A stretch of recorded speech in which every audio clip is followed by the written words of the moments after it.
now let's go across to Sidhant Sibal with Finance World. Well, thank you so much. Let's take a look at the top lines first and then we'll go into the details.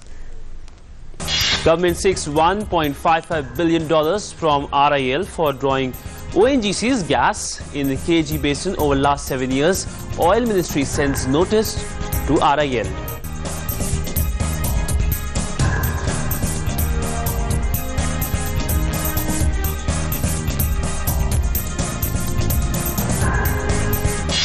Government sells 1.63% in L&T held through specified undertaking of the Unit Trust of India or SUTI. Raises over 2,000 crore rupees. A transaction takes place through block deal with private institutional buyers picking up the entire chunk on offer. Markets end in red. Sensex loses over about 156 points to end at 27,274. Nifty loses 51 points to end at 84.34.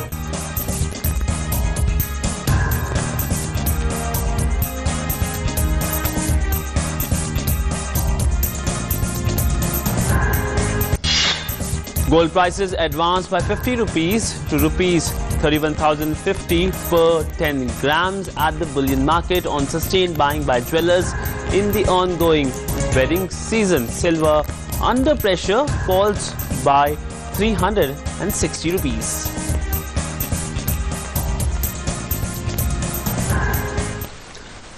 Now the big GST meet. The centre and the states failed on Friday to agree on the crucial issue of dual control to divide the administrative, auditing and assessing powers between the two governments under the proposed nationwide goods and services tax. There will be an informal meeting of the ministers on November 20th, primarily aimed at hammering out political consensus. Also, state GST, central GST and interstate GST bills, being tax bills, will be given as the money bills in the upcoming session of the Parliament. Take a look.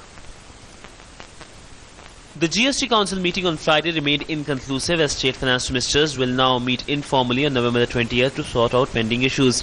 The GST Council will meet again on November 24th and 25th to sort out dual control issue. Addressing a press conference, Union Finance Minister said that so far about 10 important issues have been resolved and decisions taken. The contentious issue of cross-empowerment is expected to be decided in the next meeting now. You have multiple assessing officers, two different sets of bureaucracies, both administering one tax, and you want to smoothen the situation now by making sure that the assessee faces only one officer, and the assessment order that this one officer will pass, whether he is an officer of the centre or the state, his office order will be binding on the other government also. This issue is extremely contentious because the consequences of this have still to work themselves out.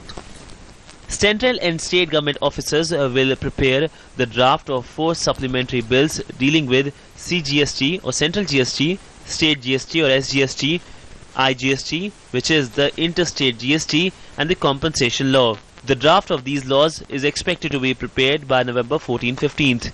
These drafts will then be given to states for comments, and they will have to give comments within a week of receiving the drafts. On Thursday, the centre and the state managed to thrash out a broad consensus on the contentious issue of fixing tax rates under the proposed GST regime, marking a significant step forward in the rollout of the new tax regime by early next financial year. The fourth meet of the GST Council will go down in history as the most important one in India's tax history. Not only decided the tax structure for GST, it also decided the compensation mode. Only residuary issue of cross-empowerment is now left. With all the issues more or less decided, it seems GST will now destined to be implemented on 1st of April, year 2017. With camera person Sanjay Jena, Sidhant Sibal, DD News, New Delhi.